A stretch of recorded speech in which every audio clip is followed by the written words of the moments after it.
Coming up on News Live at 6, last-minute travel options are still available for SU students. I'll have the details on how you can get a ticket. Plus, rumor has it, the city is going to tear down the oldest public housing unit in the state. What the Syracuse Housing Authority is saying. And we're at the ACC Women's Basketball Tournament as the Orange get ready to tip off tonight. News Live at 6 starts right now. This is CitrusTV News Live at 6, your campus news leader. Welcome into News Live at 6. I'm Benjamin Schiller. And I'm Ilana Epstein, filling in for Katie Fong-Vongsa tonight. Happy International Women's Day, Syracuse. In a show of support for International Women's Day, France is guaranteeing the right to abortion in its constitution. The measure was approved earlier this week and signed into law today. France is the first country to explicitly guarantee abortion rights in its national charter. New at 6, spring break travel is upon us, and if you are still looking for a way to get off campus, there are still options. Our Lauren Holmeyer is live with the details. Lauren, good evening. Good evening, Ben. The Student Association is providing their spring break shuttle service once again this year, and all shuttles are scheduled to depart tomorrow. Buses will depart from College Place right here at both 1 and 5 o'clock tomorrow afternoon. 1 o'clock shuttles will service New York City, Boston, Washington, D.C., Philadelphia, and Rockaway, New Jersey. And 5 o'clock shuttles will service the same locations, except the Washington, D.C. bus, which will be replaced by a bus to White Plains, New York. Now, all of these services are round trip, and the buses are scheduled to return back to campus on Sunday, the 17th. You can buy a round-trip ticket for any of these locations for just a $99 flat fee, and you can buy that through the SU box office website. Now, all of these locations are still available to buy tickets for as of right now, and I know you're probably wondering if it would be cheaper to buy a last-minute ticket on a larger bus company such as Greyhound. Well, we actually did some research earlier today about Greyhound's bus prices for this week, and take a look at what we found. It's going to cost you over $150 for a round trip ticket to both New York City and Boston, and over $200 to DC and Philadelphia. Greyhound is not offering round trip tickets to White Plains or Rockaway during these dates. So for anyone still looking to get off campus last minute and you're not looking to spend too much money, the Student Association bus services may be an option for you. Live from College Place tonight, Lauren Holmeyer, CitrusTV News. Lauren, thank you for keeping us updated. Well, if you are staying on campus, take a note of these reduced hours for dining halls. All North Campus dining halls close tonight at 7 p.m. All the dining halls except for Ernie Davis will stay closed until Sunday when students return. Over break, Ernie Davis will be open from 11 a.m. until 6 p.m. during the week, and on Saturday, they'll be open from 11 a.m. to 7 p.m. All normal hours are back on Sunday the 17th. And if you want to hit the gym, Barnes will also have some reduced hours. This weekend, the fitness floors are open from noon to 6 p.m. During the week, they'll be open 8:30 to 6 p.m. And as students come back from break, the floors will be open noon to 6 Saturday and noon to 10 on Sunday. And Ben, speaking of the gym, I mean, today was a great day to work out outside. I saw so many people going on runs. It was nice and sunny. What did you think? Well, there was really no clouds in the sky. It was a mixture of mid-50s all day today. It was beautiful weather to be outside, and our weather anchor, Spencer Congel, is standing by. Spencer, is that weather going to stay here in the 315? Well, Ben, you're right. It was a beautiful day. Some bad news, it probably won't be sticking around for the next few days. But I'll have some more on that later. Right now, about 53 degrees outside. It is cooling down a little bit as we look around at the temperatures around central New York. We're seeing anywhere from around 47 degrees down south in Binghamton to up to 54 degrees over in Rochester. So some pretty comfortable temperatures, especially for here in March. Now, as we move into later tonight, things will cool down a bit. We're going to see a low of 41 degrees tomorrow morning. It will be pretty cloudy throughout the night. We won't see any rain yet. That will come later in the day tomorrow, but you will need your jacket if you're going out anywhere throughout the evening tonight. That's it for weather for now. Ben and Ilana, back to you. Spencer, thanks so much. That nice weather would make for a great trip to the Syracuse Inner Harbor, which may be getting a new name. The Syracuse Common Council will meet on Monday at 1 p.m. to discuss the idea. They wanted to reflect the harbor's community importance. Councilmember James Monto proposed the name Progress Park, honoring the annual CNY Pride in June. Monto thinks the size of the harbor requires more specific names for different areas. On your marks, get ready, set, go. The annual Tippery Hill Shamrock Run takes off on Saturday. Anyone trying to drive through the neighborhood should be aware of some road closures. Coleridge Avenue is closed between South Lowell and South Avery Avenues from 7 a.m. to 1 p.m. You could also expect some detours or delays on Hamilton Street and Ulster Street. And if you're searching for that perfect home or apartment to rent here in Salt City, you might want to wait a few months. According to Zillow, Syracuse had the second highest increase in rent costs in New York since last January. The 315 saw a rent hike of over 8.5%. The average rent price across all home types sits at just over $1,400. Syracuse placed just behind Binghamton statewide and 91st nationally in rent surges. And staying on the topic of housing in Syracuse, Pioneer Homes, just under Y-81, is New York's oldest public housing project. The people who live there are used to staying alert to rumors. As our Nicola Ponte reports, the rumors have gone so far that a lot of residents thought they were losing their homes. When the city provides the very roof over your head, money is time and time is money. You listen to rumors, hoping for the best, preparing for the worst. So anytime they talk about coming in here, doing something to our home, we get worried about it. We don't know. Gregory Myers has never lived in a home of his own. Just home. He's been in public housing his entire life. And for the past 2.5 decades, he's lived here in Syracuse's Pioneer Homes. This corner here, we used to sing doo-wop about how much we love our baby. Miss Jones, Miss Robinson, and Miss Smith would look out the window and say, okay, boys, time to go home. Would we? Sometime. They call him Uncle Butch around here. What's my name? He's the self-proclaimed mayor of the neighborhood. And he's always checked in. What you do? To what the latest rumor is. This time, rumor has it, the city is going to tear this place down. You get comfortable, you don't like change. Change hurts. Not knowing, especially for people who's been ramshammed all their life. The rumor started when news stories like these popped up, talking about how SUNY Upstate was going to build an optometry school here, and the city was going to sell the property. But the rumor mill missed the nuances buried in those news stories. The most important part, it was all just an idea, not a plan.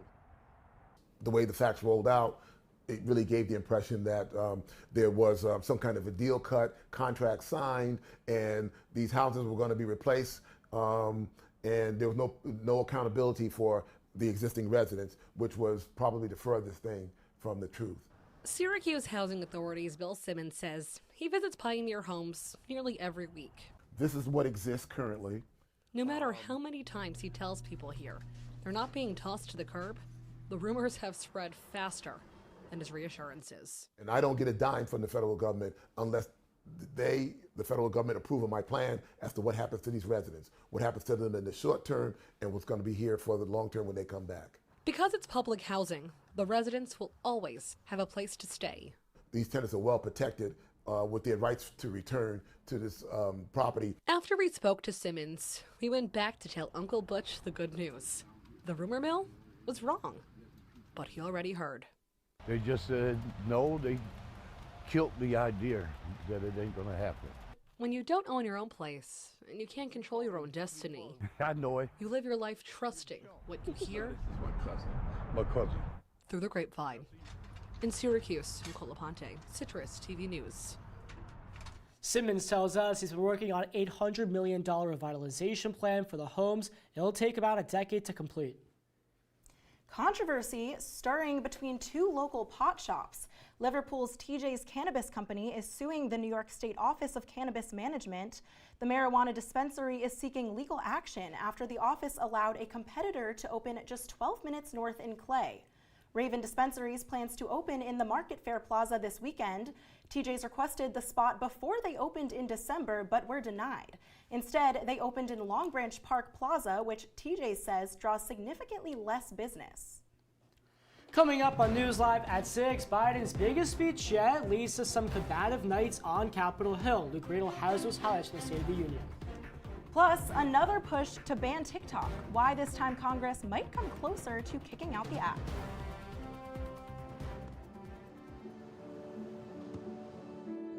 I don't remember how it started.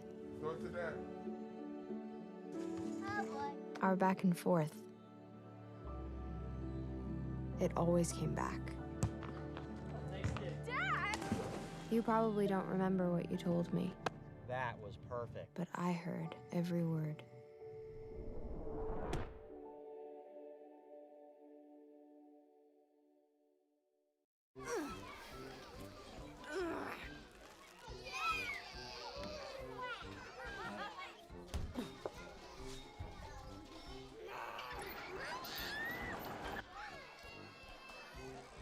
If you love them enough to crawl into a play place to get them to come down,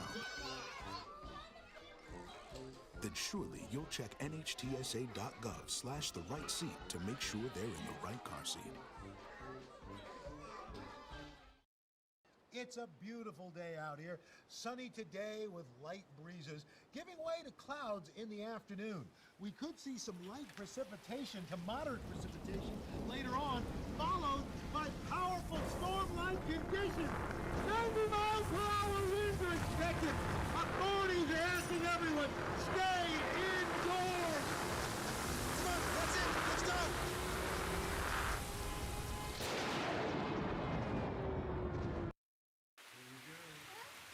Here we go.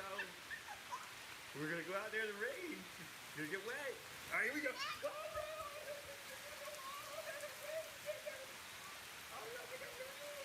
Okay, quick.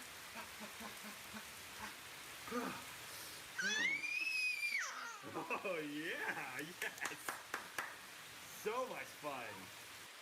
Mwah. So wet.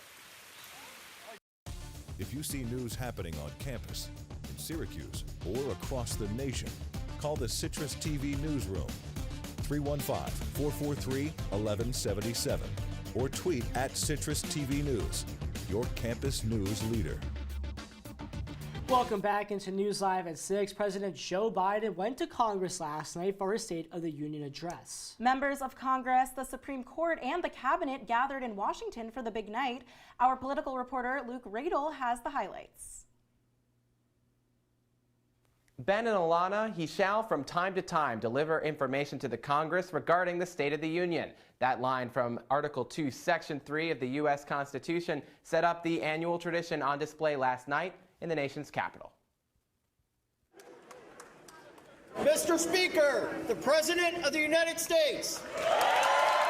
President Joe Biden enters the arena for what could be his final State of the Union address if he loses the election in November. His opponent, Donald Trump, wasn't mentioned by name, but he was a major player in Biden's speech. You can't love your country only when you win. Biden took a sharp contrast on the issues with Trump, both foreign. Now my predecessor, a former Republican president, tells Putin, quote, do whatever the hell you want. And domestic. My predecessor came to office determined to see Roe v. Wade overturned. Look at the chaos that has resulted. Biden also called on Congress to pass legislation to address the crisis at the southern border. Though the deal has support of many senators on both sides of the aisle, House Republicans have been opposed, including the Speaker of the House, Mike Johnson, who is seated right behind the president. It was a bipartisan bill with the toughest set of border security reforms we've ever seen. Oh, you don't think so? Oh, you don't like that bill, huh? That conservatives got together and said it was a good bill? I'll be darned. That's amazing. Donald Trump has taken credit for killing the compromise. I said, that's okay. Please blame it on me. Please. Biden also touted his previous legislative accomplishments, particularly on infrastructure, investments being spearheaded by Transportation Secretary Pete Buttigieg. If any of you don't want that money in your district, just let me know. But despite the combative and political nature of his speech, Biden had this uplifting note for the American people. When America gets knocked down, we get back up. We keep going. That's America. It's because of you that tonight we can proudly say the state of our union is strong and getting stronger. But it will be up to those American people to decide if an 81-year-old Biden is strong enough to serve 4 more years. Luke Radel, Citrus TV News. Luke Radel, thank you. Now to the latest news. During the State of the Union last night, an expelled member of Congress announced he wants to come back. George Santos wants to return to Congress, this time in a new district. The expelled congressman will run for a seat in New York's 1st District. He had previously served New York 3. He's running in the summer's primary against first-term Republican Nick LaLota. TikTok is gaining a wave of criticism from a House Congressional Committee. The House's Energy and Commerce Committee voted unanimously to push a bill to the House floor. Citrus TV reporter Peter Barry explains how this could take TikTok away from millions of Americans. Well, Ilana and Ben, Congress is trying to tie TikTok's parent company ByteDance to the Chinese Communist Party. This stems from last year's skepticism when a Chinese spy balloon flew over the United States. This also led to the state of Montana trying to ban TikTok. It was passed by the state legislature and signed into law by their governor, Greg Gianforte. It would have had taken effect on January 1st of this year, but it was blocked by a Montana judge over First Amendment concerns. But let's turn it back to today. The House Energy and Commerce Committee voted with a 50-0 vote, and we could see this bill hit the House floor early next week. If passed, we could see it affect nearly 170 million Americans. Their access to TikTok has raised First Amendment issues, but let's take a look at what some of the lawmakers behind this bill had to say. We should have technology like this not being controlled by the CCP or our adversaries. It is that simple. I'm proud to be a part of it.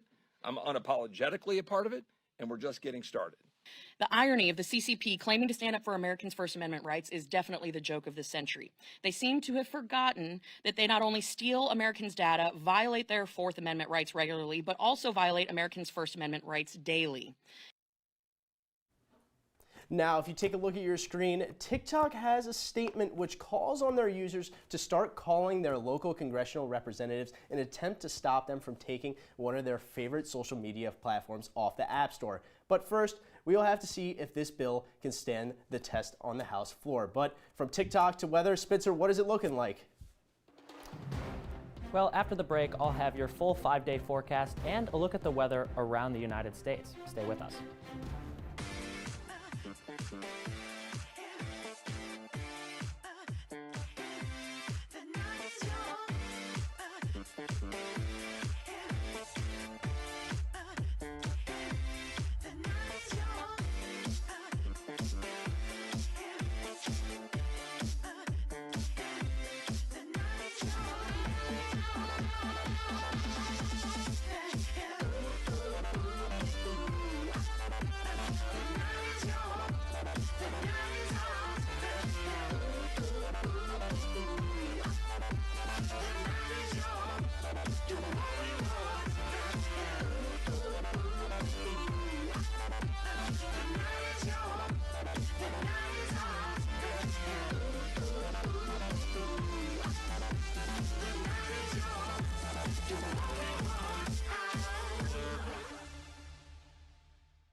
Hey Bobo, do trees tell each other stories?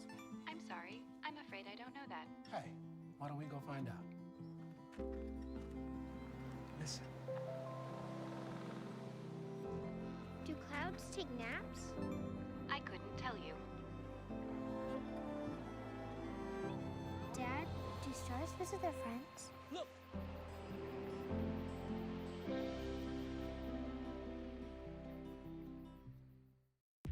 From the Citrus TV Weather Center, this is SU's most accurate weather forecast. Welcome back to News Live at 6. Let's take a look at our 5-day forecast. things aren't looking too great for the next couple days. We got some rain tomorrow, 75% chance, a little bit cooler temperature, still not too cold. But then on Sunday and Monday is where we might have some snow. There currently is a winter storm watch. So be on the lookout. You might need to take your jacket and boots out if you're still even around, if you're not traveling somewhere nice for spring break. If you are sticking around, Tuesday will be nice and sunny outside, around 50 degrees. And Wednesday, though cloudy, will be nice and warm at 60 degrees. And we should see these 40s and 50s temperatures continue for the rest of the week. Now, let's take a look at our temperatures around the United States. Hopefully you're traveling somewhere nice for spring break. If you are, here's what it's looking like right now. There's a lot of clouds around the country, especially in the Midwest. There is some sun towards the West Coast. As you can see, 67 degrees in Los Angeles right now, where our news director is going for his spring break. So I hope he enjoys that nice sunny weather. But cloudy down in Florida, of course, 48 degrees here in New York. A little bit of the moon peeking out because the sun is setting shortly. But temperatures, looking about average. Nothing too crazy happening around the United States right now. So hopefully you enjoy your spring break. Hopefully you see some nicer weather than you will see this weekend here in Syracuse. That's all I've got for weather right now. Ben and Ilana, back over to you. Well, the U.S. weather report. Now let's go to the U.S. job report. America is continuing to add jobs in 2024. 275,000 jobs were added in February. Almost 230,000 jobs were added in January. The unemployment line stays at 3.9%. It's the 25th straight month with unemployment below 4%, the longest streak since the 60s. 3.9 is the highest unemployment rate in 2 years, but it's historically low. Despite a sharp fall to inflation and rising jobs, many Americans continue to say they are unhappy with the economy. But Syracuse athletics, a lot to be happy about, right, Ryan? That's right, Ilana. Syracuse women's basketball starts its journey for its first ever ACC title tonight. We've got someone at the game to break it down for us right after the break. Last week, Brandon met a girl on a dating app. One day after work, he finally found the courage to ask her out. No answer.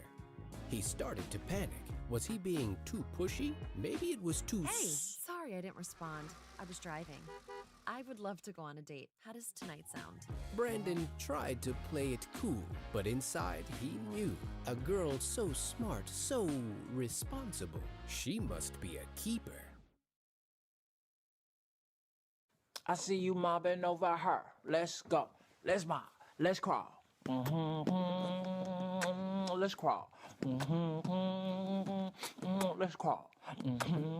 Hey, yo, we mobbing. Come on, girl. Let's crawl. Hey, yo, let's crawl. Hey, yo, let's crawl. Hey, let's crawl. Hey, yo, let's crawl. Look at you. You're at the top of your game. You're unstoppable. Nothing can throw you off track. Wait, is that your car? Uh-oh. Yeah, I saw that coming. That will throw you off track.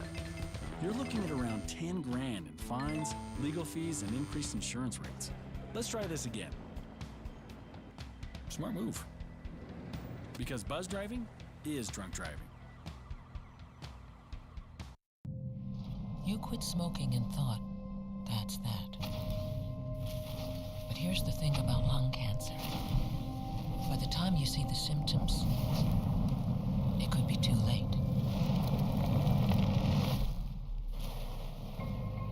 But now, there's a new scan that can detect lung cancer early, when it's more curable. If you smoked, get scanned. Talk to your doctor or learn more at savedbythescan.org.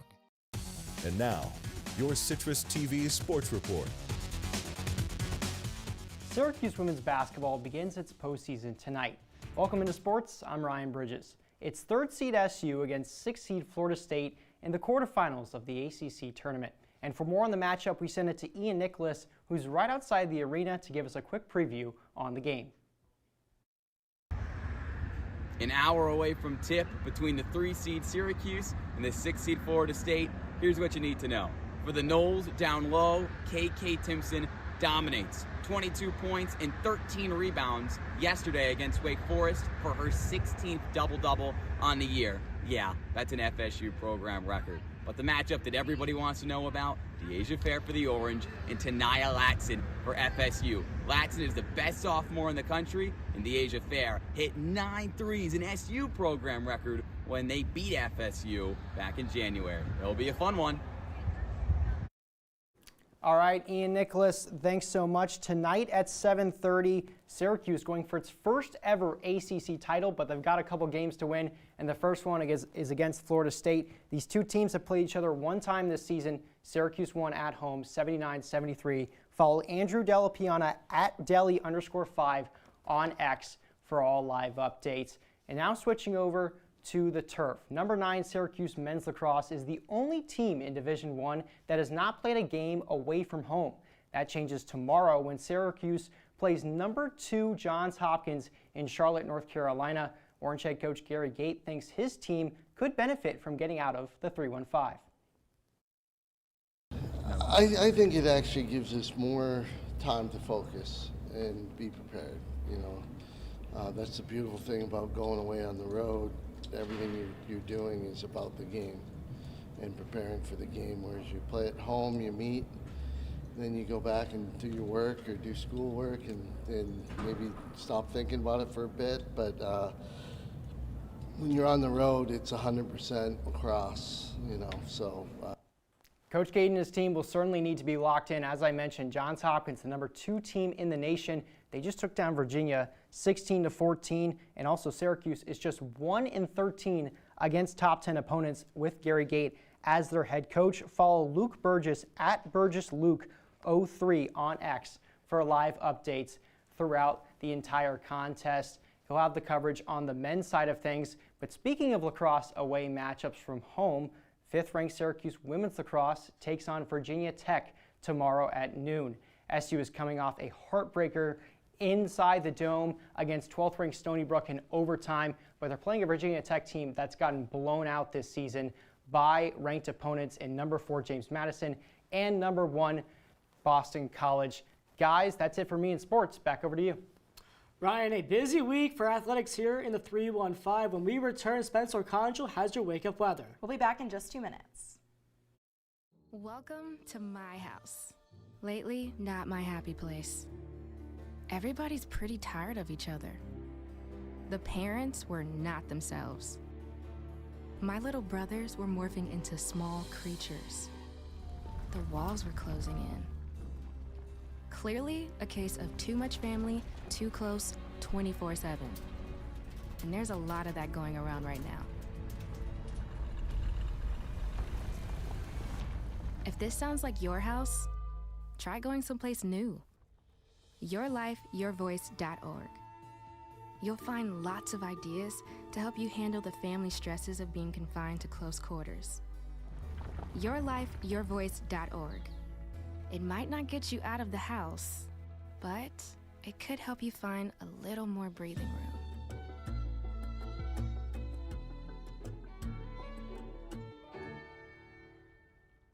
Jordan knows he shouldn't eat this entire bowl of nachos, but tonight he's earned that right. Because a few hours ago in the middle of happy hour, he recognized a sign. Not from the gods or a bolt of lightning, but from a double heart, a kissy face, and a 4th ha in ha ha ha. That's when Jordan knew he was buzzed. So when it was time to go, he got a ride home instead of driving. Be a legend like Jordan. Recognize your buzzed warning signs and get a ride home. Buzz driving is drunk driving. When you wake up tomorrow, things will be a bit cooler than they are today. In the 40s, we're going to get up to around 47 degrees in the afternoon, and we should see some rain start to fall at around 2 p.m. tomorrow. That's all I've got for weather today. Ben and Ilana, over to you. Spencer, thank you. And it's dinner time here in Syracuse, and it's that time of year where New York is looking for the best burger in the state.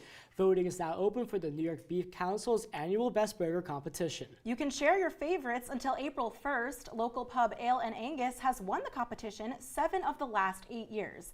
Now, Ben, I need to know, have you ever had an Ale and Angus burger? You know, Ale and Angus, it seems to be one of my favorite burger spots here in Syracuse. I tend to go there a lot on Fridays, usually once or twice a month on a Friday for lunchtime.